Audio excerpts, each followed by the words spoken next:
Olá, sejam bem-vindos de volta. Eu sou Felipe Novaes, advogado, professor de Direito Civil aqui do curso preparatório, e a gente fala hoje sobre o direito aos alimentos.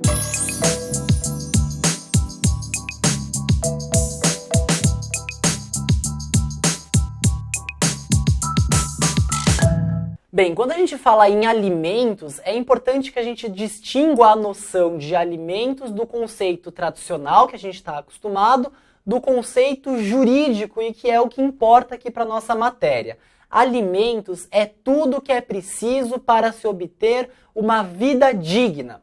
Então você pode entender verbas alimentícias, por exemplo, quando você estuda no direito do trabalho, como aquilo que você precisa perceber para realizar o seu mínimo vital. Então tudo isso que versar, todo este conjunto que versar sobre aquilo que você precisa para ter uma vida digna, uma condição existencial, é aquilo que vai ser atinente ao conceito jurídico de alimentos e que vai ter uma repercussão enorme sobre diversos ramos do direito e inclusive aqui para o nosso direito civil.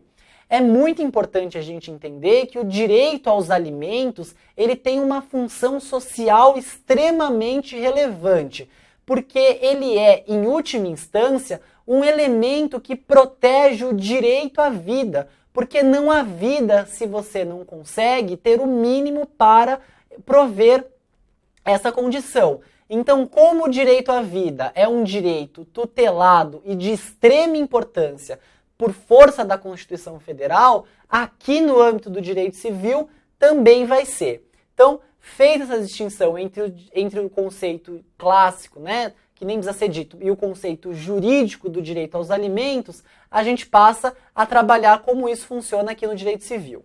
Quando a gente fala numa sociedade familiar ou conjugal, a gente também pode aumentar esse conceito de verbas alimentícias para aquelas que dizem respeito à subsistência, né, como a gente diz, para a realização do mínimo vital, ou para manter o padrão de vida do credor. Credor quem? Aquela pessoa que fará jus ao direito a perceber alimentos, ok? Então, nessa situação, a gente também tem que considerar como verbas alimentícias aquelas necessárias para manter o padrão de vida daquele que perceberá uma eventual pensão alimentícia, né, como é comumente chamada essas verbas. Bem, as verbas alimentícias, quanto à origem, elas podem ser classificadas de três maneiras. Elas podem ser legais, ou seja, há, por exemplo, uma relação familiar e a lei impõe àquele que paga a pensão essa obrigação de prover o sustento ou manter o padrão de vida daquele com quem ele tem uma relação familiar. E como a gente já tinha visto, a relação familiar ela pode decorrer de três situações: graus de parentesco, casamento ou união estável. Sendo uma dessas três e havendo a dissolução ou a necessidade deste dever de assistência que cabe a um dos cônjuges, então veja, uma das consequências jurídicas do casamento, por exemplo, que a gente pode aplicar a esse assunto, vai surgir a necessidade de prestar este alimento sob essas duas funções, de assegurar o padrão de vida e de realizar este mínimo vital. Pode ser ainda convencional, que é quando o devedor ele resolve pagar uma pensão de natureza alimentícia por sua própria vontade ou visando um benefício futuro, etc., ou um não prejuízo, que seja. E aí a natureza convencional é aquela que advém da vontade das partes. A terceira origem dos alimentos são aquelas que são ressarcitórias, verba alimentícia ressarcitória, ou seja, decorre de uma indenização. Lembram-se quando a gente tinha dito lá no exemplo de responsabilidade civil por um ilícito, ato ilícito civil, e que eu tinha dito como exemplo a situação em que você avança com o seu veículo num farol vermelho, desrespeita a legislação de trânsito e atropela alguém decorrente desse seu ato? Muito bem. Lembra que a gente disse que como consequência você vai ter a reparação, a indenização civil para aquela pessoa que você atropelou, porque houve uma quebra em relação à sua observância do dever de cuidado no momento em que conduzia o seu veículo? Muito bem. Justamente a natureza dessa verba ressarcitória será alimentar, ok? porque vai decorrer de uma indenização com prestação pecuniária. E aqui é importante de se observar, você pode pagar mensalmente, ok? Ou prestações pecuniárias que se perduram no tempo, periodicamente, ou você pode fazer um cálculo de quanto tempo você deveria pagar aquela pensão, e aí você vê em relação, por exemplo, à expectativa de vida daquela pessoa que você está indenizando, e aí você pode pagar tudo de uma vez. Se você optar por essas prestações periódicas, e aí é importante que se observar, né?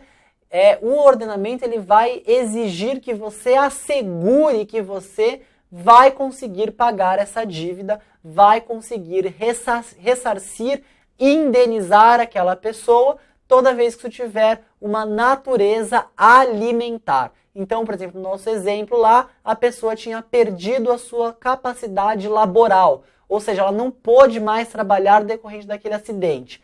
E aí, por conta disso, você tem que indenizar, e aí, por conta disso, essa indenização vai ter natureza alimentícia. Por quê? Porque é necessária para a realização do mínimo vital daquela pessoa. É importante que se diga sobre esse assunto também. Existe a possibilidade de cominação de prisão civil no caso de inadimplemento de prestação relacionada à verba alimentícia, ou seja, é a única hipótese que o nosso ordenamento admite atualmente de se decretar a prisão civil, não é a prisão penal de alguém, decorrente do não pagamento dessas verbas alimentícias. E aí, gente, é muito importante que se entenda. Diferente do direito penal, em que a prisão é um fim, a finalidade, né, a privação da liberdade é uma das finalidades do direito penal e que vem em reprimenda uma conduta típica, né? Aqui no direito civil, não. A prisão civil ela tem uma função coercitiva, ou seja, ela visa constranger o devedor ao pagamento daquela obrigação, somente. Não é retribuição por injusto, não visa punir ninguém. É simplesmente um dos meios coercitivos do qual dispõe o Estado juiz para obrigar alguém a pagar uma pensão alimentícia. Assim como existe a possibilidade de você confiscar, você, por exemplo, realizar bem, você torna indisponível os bens de uma pessoa, você cominar multa para que essa pessoa realize, é a mesma coisa. Só que a prisão civil, né, esse ato tão extremo, se justifica aqui porque a prestação alimentícia ela tem toda essa importância social. Mas sempre tenham em mente isso. Ela não visa sancionar, ela não é um fim em si mesmo. Ela é um meio, um mecanismo encontrado pelo Estado juiz para obrigar alguém ao pagamento de algo, ok? Ademais, o cumprimento da pena, porque existe um tempo máximo que você pode ficar preso. Depois desse tempo máximo, você tem que ser liberado pagando ou não.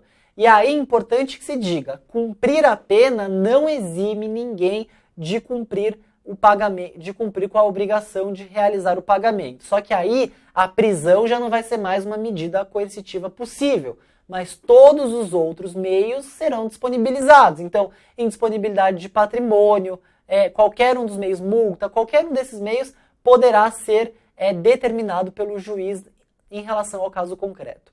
Quanto ao momento, a prestação alimentícia se divide em 3. Os alimentos podem ser provisórios, que têm uma natureza antecipatória. Então, veja, nesse caso, você tem que demonstrar uma prova inequívoca e também pré-constituída do vínculo familiar.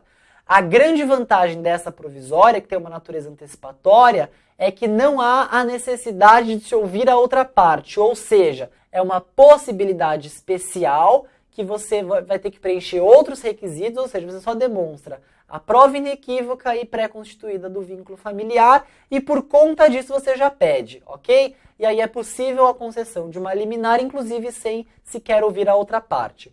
Pode ainda ser natureza provisional, é muito parecido, mas essa é aquela que existe no sistema jurídico normal, ou seja, você pede uma coisa do juiz e ele vai te dar pelo poder dever geral de cautela dele, que é tratado lá no processo civil. Aqui, o que vai acontecer? Você precisa demonstrar o fumus boni iuris, ou seja, a fumaça de bom direito, você precisa demonstrar que você possui a verossimilhança das suas alegações, e você também precisa demonstrar o periculum in mora, ou seja, que você precisa da medida agora, né, antes do trânsito em julgado, antes do momento natural de produção dos efeitos da decisão judicial, para que não haja prejuízos de difícil reparação, ok? Então veja, isso tudo são naturezas processuais e lá serão melhores tratadas.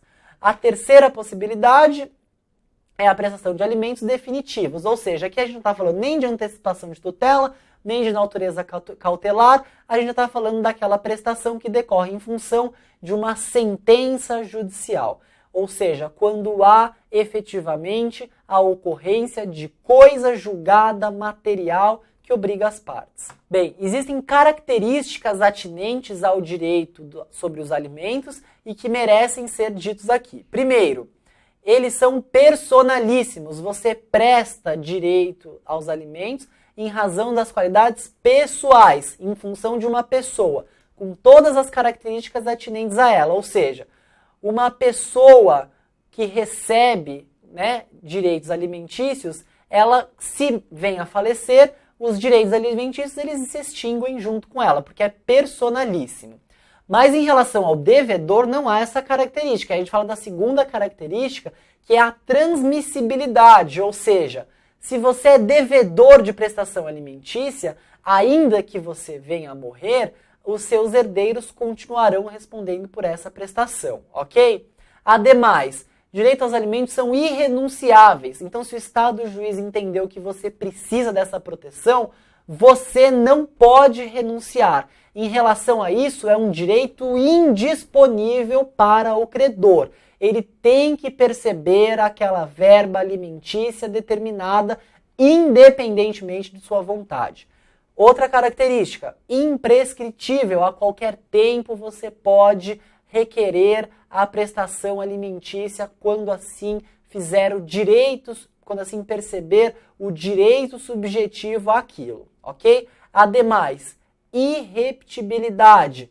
Se você pagou prestação alimentícia, então vamos imaginar, foi determinado uma liminar, o juiz deu a liminar dizendo que você tem que pagar alimentos porque a pessoa está precisando, tem o periculum in mora e aparentemente a história dela faz sentido, então tem a verossimilhança, e naquele momento de cognição que não é a exauriente, que é uma cognição sumária, o juiz dá a liminar. E aí você fica pagando por determinada quantidade de meses, e aí mais pra frente você descobre que não tem qualquer vínculo familiar com aquela pessoa a qual você está prestando alimentos. Então vamos imaginar que o exame de DNA em relação à paternidade diga que você não tem este vínculo familiar com aquela pessoa que está prestando alimentos. Nesse caso, você não pode requerer que a pessoa devolva o dinheiro que você pagou. Isso é possível em diversos negócios jurídicos, mas aqui, na prestação de alimentos, isso não é possível, justamente por essa característica de irrepetibilidade, ok? A única possibilidade é se você provar que o que te obrigou a pagar a prestação de alimentos foi decorrente de um ato ilícito civil.